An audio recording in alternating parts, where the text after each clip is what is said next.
Yo la troupe c'est Motif, petite vidéo avec Akira Junior, un auteur de Tama, où on va parler des sources d'inspiration de la mangaka de Gachiakuta, car lui il a lu Gachiakuta, il aime bien Gachiakuta, et on va voir que ces sources d'inspiration sont très profondes et très inspirantes, et il va notamment nous donner son interprétation de pourquoi il y a des personnages noirs dans Gachiakuta. Ce qui est cool c'est qu'on va déboucher sur une conversation plus profonde sur nos sources d'inspiration pour faire de la bande dessinée, et surtout pour faire une bande dessinée profonde. Je suis un peu malade, peut-être que ça s'entend un peu à ma voix. Donc la vidéo sur l'IA et l'IA notamment dans l'art arrivera dans la semaine. Si j'arrive à me rétablir et avoir suffisamment de force, ça arrivera demain. Ou sinon ça arrivera plus tard dans la semaine. On a tourné néanmoins avec Akira le début, comment colorer des personnages noirs. Donc je pense que je publierai quelques extraits fin de semaine. On est toujours sur notre objectif de 20 vidéos pour ce mois de février là. Vous pouvez nous encourager en mettant un petit commentaire, un petit like, mais surtout un petit commentaire, on les lit tous et on y réagit souvent et souvent en vidéo. Et sur ce, je vous laisse avec la vidéo. J'ai commencé à lire Gachakuta avant de visionner l'anime de Gachakuta.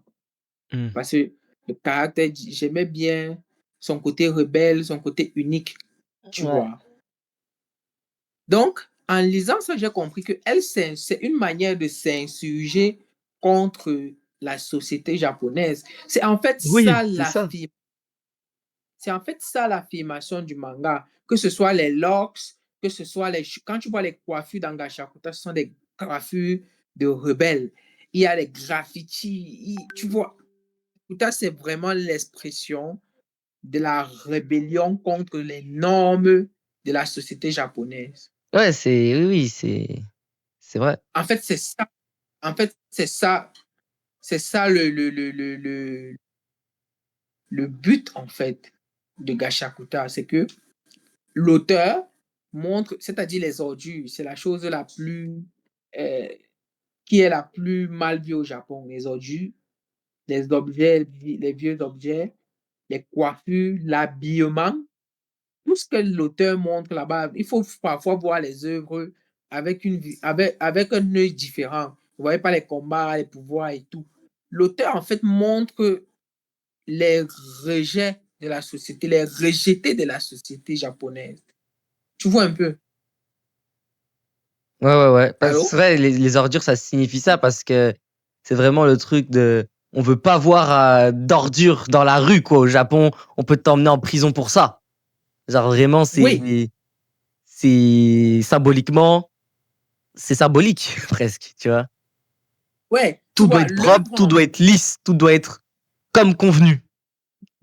oui, et c'est pour ça que tu trouves des noirs dans Gachakuta, en fait. C'est parce que ce sont des personnes qui ne sont pas encore bien comprises par la société japonaise. C'est pour ça que tu trouves des graffitis, beaucoup de graffitis dans Gachakuta. C'est parce que dans la société japonaise, les Japonais n'aiment pas, ils aiment les graffitis, mais ce n'est pas autorisé par la culture, par la bienséance n'autorise pas ça. Même chose pour les piercings.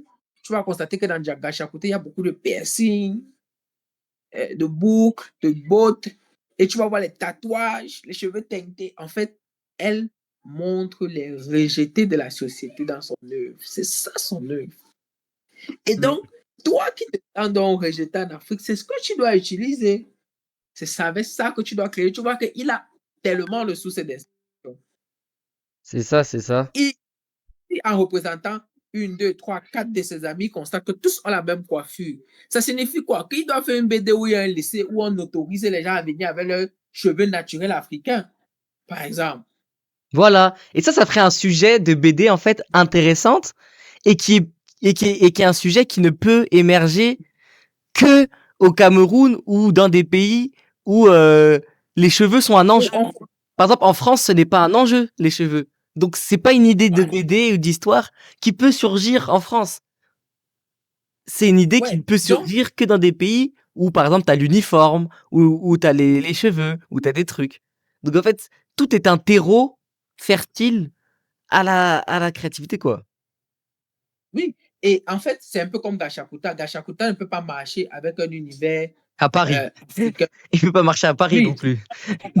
parce que, parce que les Parisiens aiment les tatouages, ils aiment l'habillement extravagant, les Ils aiment les piercings et ordures tout. aussi. Les gens ne le disent Ils pas aiment les assez. ordures. Ils aiment les ordures. Oui. Donc, tu vois, c'est pas un enjeu, ça n'a pas un enjeu à Paris. Mm. Hein? Ça n'a pas un enjeu à Paris. mais c'est un enjeu au Japon. C'est en fait ce que les gars doivent comprendre, que on doit créer en fonction de notre société. Et c'est nos frustrations font partie de nos sources d'inspiration. Oui, totalement d'accord avec ça, ouais. C'est une très belle phrase d'ailleurs. Nos frustrations font partie de nos sources d'inspiration. Tu devrais la garder, celle-là. Ouais, ouais, parce qu'en fait, c'est ce qui nous frustre, c'est ce qui nous choque, c'est ce qui nous pique, qui doivent, c'est-à-dire, moi je me dis toujours, hein, quand il n'y a pas quelque chose qui dénonce, c'est sur ça que tu dois travailler. Si tu cherches, tu te dis par exemple qu'on ne m'accepte pas avec mes cheveux parce que j'ai des longs cheveux au Cameroun, comment je peux transformer cette frustration ou ce manque en quelque chose pour éduquer sur la question? C'est fini. Par exemple, tu prends un taxi un jour et dans le taxi, les taxis sont tellement rouillés que tu te blesses. Comment j'utilise cette frustration ou ce manque pour dénoncer, pour dénoncer ou pour créer quelque chose qui va éduquer sur le fait qu'on doit arranger les taxis. Peut-être en faisant un BD sur une personne qui avait un taxi qui était propre parmi les gens qui avaient un taxi sale et il a eu les clients et puis il a gagné, il a évolué. Récemment, par exemple, moi, je travaille sur un scénario sur un étudiant africain qui revient au Cameroun et en fait, il veut construire un monument parce qu'il trouve qu'il manque un Tu m'en monument. avais parlé, ouais. Tu avais parlé de ça. Ça, c'est une frustration que j'ai eue quand je suis allé peut-être au Sénégal ou dans d'autres pays. Ils ont une statuette phare où tu peux entrer à l'intérieur, tu vois, c'est grand, c'est gigantesque, ça représente le pays. Mais tu arrives au Cameroun ou en Côte d'Ivoire, il n'y a pas une statuette qui représente la Côte d'Ivoire. Il n'y a pas une statuette qui représente le Cameroun. Il n'y a pas une statuette énorme qui représente le Gabon. Donc, tu vois, ça, c'est un enjeu. Mais ça peut pas, cet enjeu, je ne peux pas avoir cet enjeu-là si je fais un étudiant parisien, par exemple, parce qu'il y a déjà la Tour Eiffel. Ouais. Tu vois, je Oui, peux pas faire cette idée. Je peux pas faire cette idée au Sénégal parce qu'il y a déjà le monument au Sénégal. Donc, c'est en fait nos frustrations, c'est plutôt nos. On a tellement de manquements en Afrique qu'on devrait utiliser ça pour créer. On a tellement de choses oubliées qu'on devrait utiliser ça pour créer. C'est-à-dire que ce soit dans le passé ou dans le futur, on a des choses à dire. Et dans le présent même, on a des choses à dire. Oui, Tu vois, et c'est ça, ça va me permettre de faire un point, un lien que je faisais un peu dans ma tête. C'est que le problème de certaines personnes, souvent ils sont un peu de la diaspora aussi, euh, qui veulent faire des œuvres autour de l'Afrique et tout, etc., des sociétés africaines, c'est que, en fait, on parle pas assez de ce qui se passe au présent. Et j'ai l'impression tu sais, qu'on polarise vachement l'Afrique entre l'hyper folklore, l'hyper tradition, genre le truc pratiquement caricatural, quoi, et le truc et l'aspect moderne. Ah, mais en fait, ça se développe, c'est comme en Europe. Et ça, j'ai pour preuve le dernier tour là de High Show Speed, la tournée en Afrique. D'ailleurs, la vidéo arrive bientôt et tout, je vais faire une vidéo dessus. Mais où, en fait, High Show Speed, c'est soit il dit, oh, mais regardez, il y a des routes, il y a des bâtiments et tout comme aux États-Unis, ou soit c'est l'hyper tradition, genre. Genre, pour moi, c'est même plus de la tradition, c'est vide de sens. C'est-à-dire qu'il vient en Côte d'Ivoire, hop, c'est le roi de la Côte d'Ivoire, on lui donne les habits du roi de la Côte d'Ivoire, enfin, de leurs trucs et tout. Et en fait, il fait des trucs, entre guillemets, hyper traditionnels, même en Namibie, j'ai vu, mais qui ont totalement perdu de leur valeur, tu vois. Qui s'ancrent dans rien. Et qui, en fait, c'est totalement déconnecté, en fait.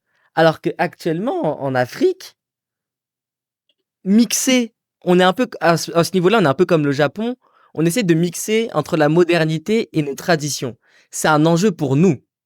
Tu vois, nous au Cameroun, par exemple, chaque ethnie va avoir sa fête culturelle à un moment dans l'année. Les enfants à l'école, ils vont tous se retrouver en fin d'année pour chacun promouvoir leurs différentes cultures avec leur danse, leur nourriture. Chez nous au nord, on a les chefs des lamidas, ils font à chaque fois des trucs, à l'ouest aussi. Donc en fait, on est dans ce truc-là, on n'a pas encore trop... On cherche cet équilibre-là, mais on le cherche permanemment vu que c'est quelque chose, en fait, qui est une problématique pour nous, tu vois? Il y en a qui vont dire qu'on n'est Oui, pas assez traditionnel, d'autres qui vont dire qu'on doit réformer, mais en fait, c'est quelque chose qui nous tient à cœur et c'est quelque chose que tu peux retrouver au quotidien dans la culture actuelle de nos sociétés africaines. Tu vois? Par exemple, les grandes fêtes qu'on fait, le Ngoon, par exemple des Bamoun qui attirent plein de gens, et cetera. C'est quelque chose en fait, c'est des choses qui nous tiennent à cœur et ouais, en fait, c'est entre les 2, euh, tu vois?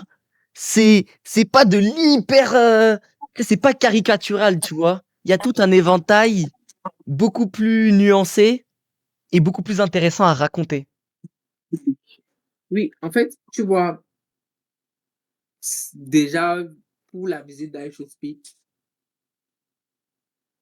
c'est quelque chose qui m'a, tu vois, moi, j'observais, j'observe, je ne vais pas commenter, mais je me suis dit quand même que d'autres pays n'ont pas compris sa philosophie, d'autres ont compris sa philosophie, tu vois.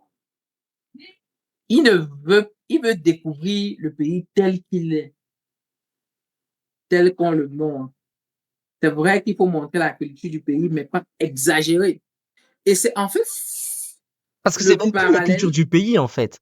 Ce qui montre, Ouais, c'est même, c'est en fait, à chaque c'est un fantasme ou c'est rien à voir, tu vois, c'est fois, tu vas jamais marcher en route et voir les gens habillés en habits traditionnels et tout et tout. J'ai bien aimé ceux qui faisaient des cérémonies pour dire, bon, ça, on va te montrer comment ça va se passer. Ou quand il est arrivé au Sénégal, où il est tombé directement sur